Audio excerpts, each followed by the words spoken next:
Alright everybody, hello and welcome to another Head Buddies Plays Beacon Pines. Without further ado, let's get into it. Alright, yes. What do we do now? Go somewhere?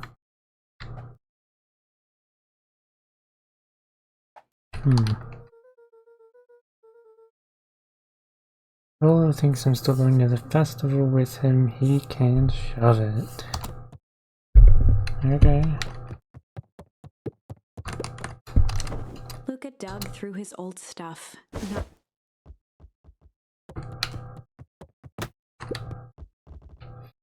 Rolo. What a jerk.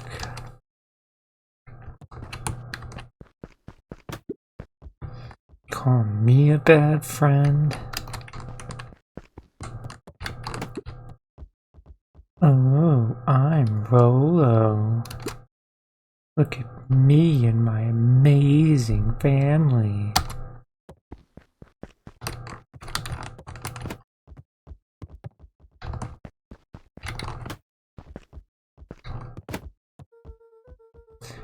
Rolo thinks I'm still going to the festival to make a shot at it.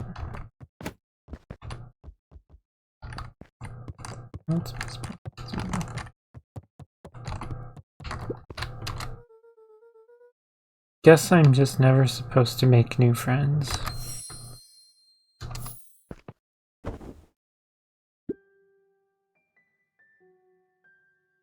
Gran cooed gently from the hallway.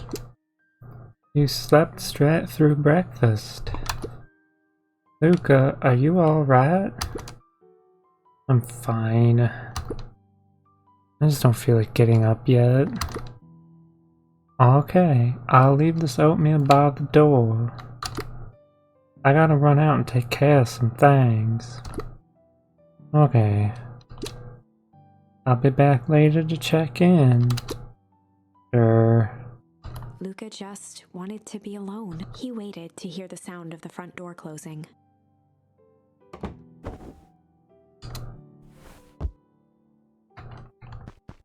Okay. I bet Rolo's still gonna go to the festival. He's gonna be miserable.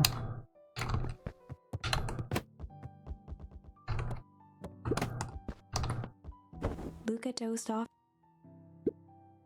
Luca, I see you didn't eat your oatmeal. Wasn't hungry. Well, just in case you get hungry, I'll leave a sandwich here too. Thanks. Rolo came by. What did he say?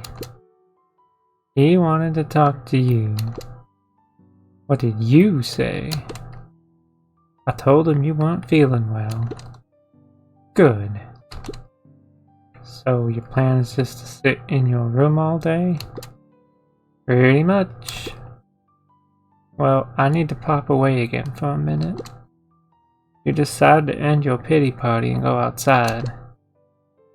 I think it'd do you some good. Noted. Luca still couldn't bring himself to go out. Besides, if he ran into Rolo, he'd have to actually confront the situation.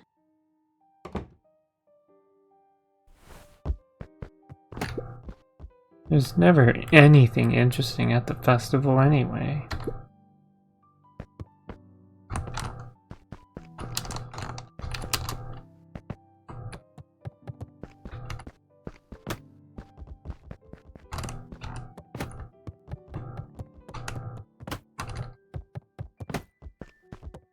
Okay, bro, you gotta get this from the right spot. There we go. The Adventures of Hank Atomic. The complete first volume. Luca carefully opened the cover and began to read. Rolo had received it for his birthday, a special hardcover edition with behind-the-scenes commentary and bonus art. Rolo cherished it, but asked that Luca keep it at his house. Luca wasn't sure if it was because Rollo didn't trust himself with it, didn't trust his sister around it, or just wanted an excuse to come hang out at Luca's more often. Whatever the reason, Luca didn't mind, but it had stayed right there where Rollo had stashed it ever since. Now, at the foot of his bed, Luca lost himself in the pages. He'd read it all before, but at this moment, it somehow felt sentimental. He was well into issue number 5 when he heard soft footsteps from the hallway.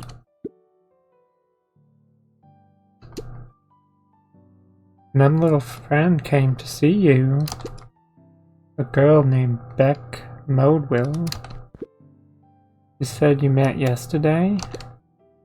What did she say? Is she here? She was just dropping by. I told her you weren't taking visitors today. Oh. She seems nice. Yeah. You had a fight with Rollo, didn't you? Can I come in? Maybe later. Alright then. I'll leave dinner on the kitchen table, in case you want to bite before bedtime. Without realizing it, Luca had pouted away the entire afternoon. He once again felt the weight of it all, and allowed his weary eyes to close. Luca stood in a vast black expanse. He looked up at his father standing beside him. Walt was working a straw at the bottom of a fountain glass, trying to collect the last bits of milkshake. Dad? Where are we? Taking a final loud gurgling sip, his father peered up from the glass. He jangled the straw playfully with a warm smile, then lifted the empty glass as if to point into the darkness. The sort. Luca's eyes followed his father's gesture. In an instant, he was sitting in front of a blazing campfire. Across from him sat a large figure in a yellow hazmat suit. The figure's voice was a scratchy echo. Well, if it isn't the man of the hour, make yourself comfortable. Luca held his shivering hands over the flame to warm himself. It doesn't work that way here. Their yellow-gloved hand pointed to the base of the flame. It's a cold flame. See? Luca peered at the base of the fire. It wasn't wood that was burning. It was Beacon Pines itself. Tiny buildings, freezing and crumbling as they were consumed by flame. Luca could see small shadows moving in the burning people. Luca leapt to his feet.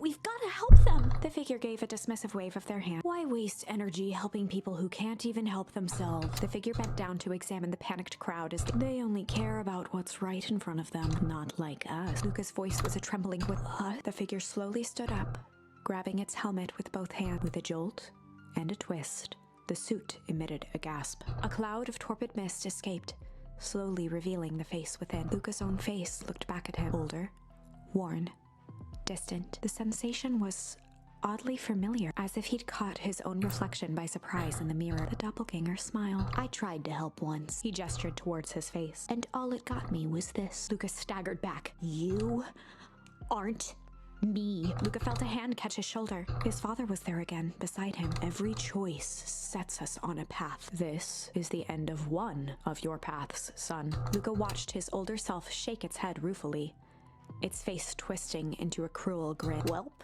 Dad. If you wanted him to see this, far be it from me to disappoint. Luca watched in shock as the figure took a confident step forward and plunged into the flames. In a flash of cold light, he was gone. What does all of this mean? Luca felt a reassuring squeeze on his shoulder. Just remember, why we choose matters just as much as what we choose. Luca woke up to see a hazy figure at the foot of his bed, silhouetted in the morning sun. Mom? No, dear. Only Gran. Luca rubbed the kind, concerned face of his Gran came into focus. How are you feeling? Fine. Anything you want to talk about? I don't feel like talking. That's just as well. How about you sit there and listen a bit? Whatever you and Rollo fight about doesn't matter. But Gran silenced Luca with a gentle pat on the leg.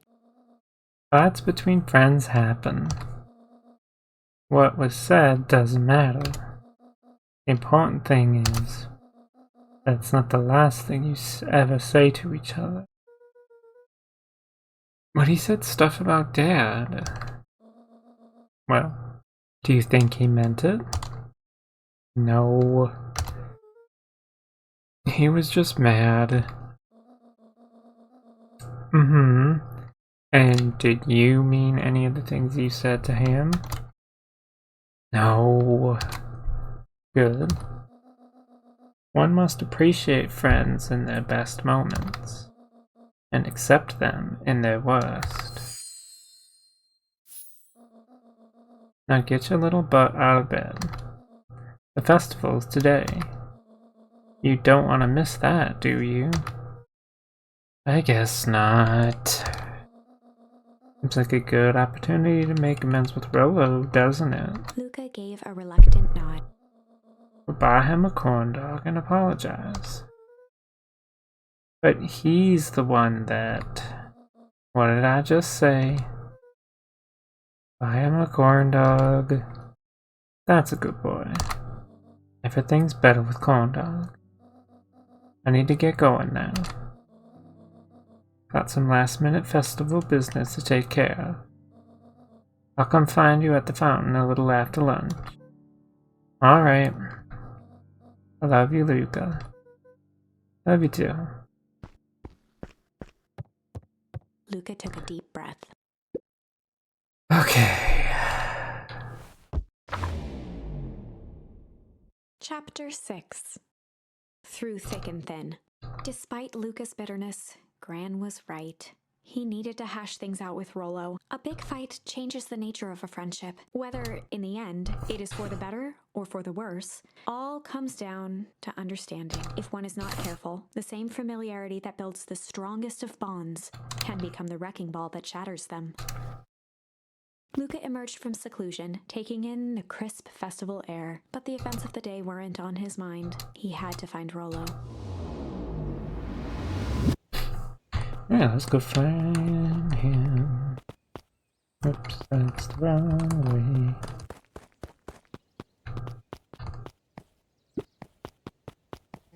way. Luca! Rolo wanted me to tell you something. What is it? Roxy rolled her eyes, shaking her head. A space adventure, though you needn't buy it. If ye brave, go somewhere quiet. Roxy, I don't. It's a riddle, Luca. My goofy little brother wants you to find him. Luca looked down and kicked at the dirt. Look, I know you two had a fight. The only thing more annoying than my little brother is my little brother without his best friend. So I'm doing him this one favor. Now I need one favor from you. Whatever it is that went down between you two, squash it.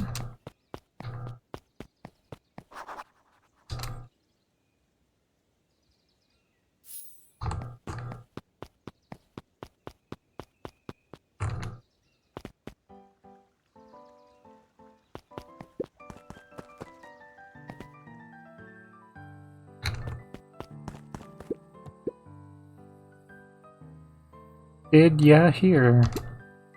After Mr. Kerr gives his big speech, they're gonna have the first annual Biggest Catch competition.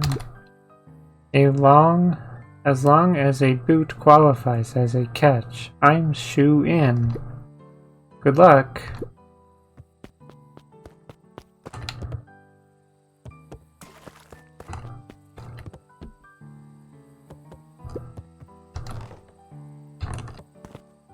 No, he's not there.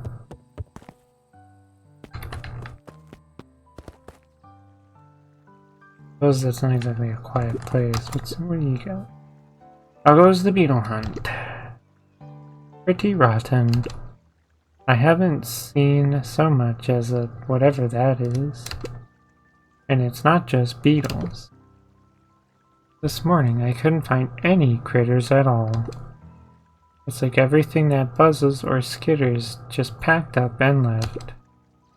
I'm sure they're out there somewhere. Maybe all the commotion of the festival just spooked them. Yeah, maybe that's it.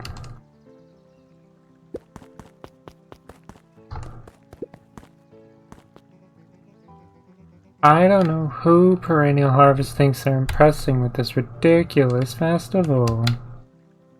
Totally. This town's falling apart still. The weather's still cruddy, and this season's harvest looks like it's gonna be worse than last year's. You said it. No amount of corporate pandering is gonna change any of that. Exactly. But the lemonade at the drink stand over there does look pretty tasty. Yet, I'm still gonna be mad at them. I'd just rather be mad while sipping some delicious lemonade is all.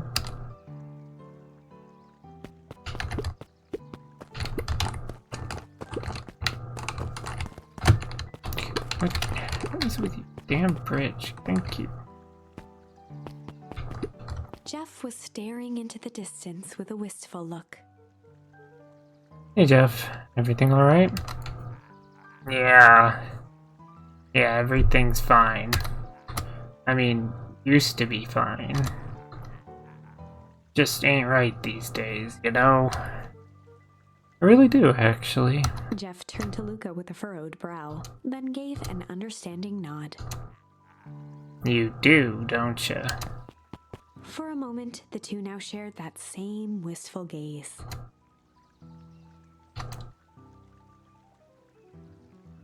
Cool. Ain't moving.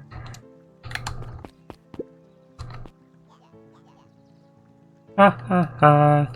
Every single time. Yup. Wait for it. Unexplained sound once again noted. Like clockwork. What a bunch of drones. Haha.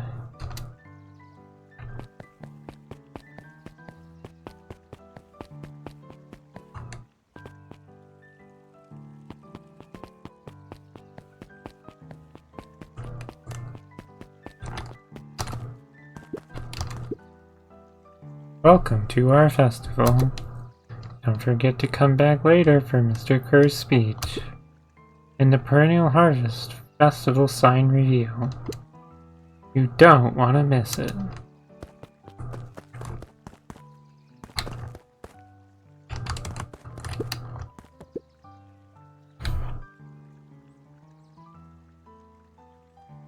Unique New York. Unique New York. Huh? Oh, don't mind me.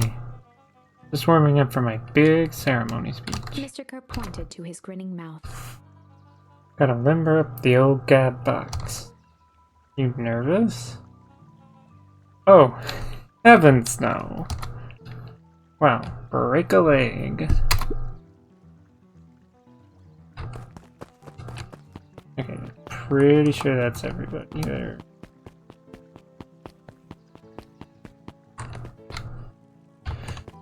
What about you? A most welcoming of welcomes. Would you like to share your thoughts? We always strive to improve. Nope. What's going on here? Well, this is the first time I've seen this many smiling faces since the Foul Harvest. I had my doubts about Perennial Harvest, but I must admit, they do put on a nice party.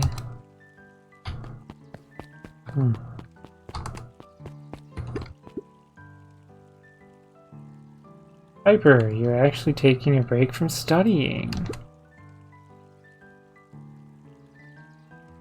I wanted to see what all this Harvest Festival fuss is about. But I can't help but notice. You still brought your backpack full of books. Luca, backpacks carry more than just books. True, true. What you got in there? Books.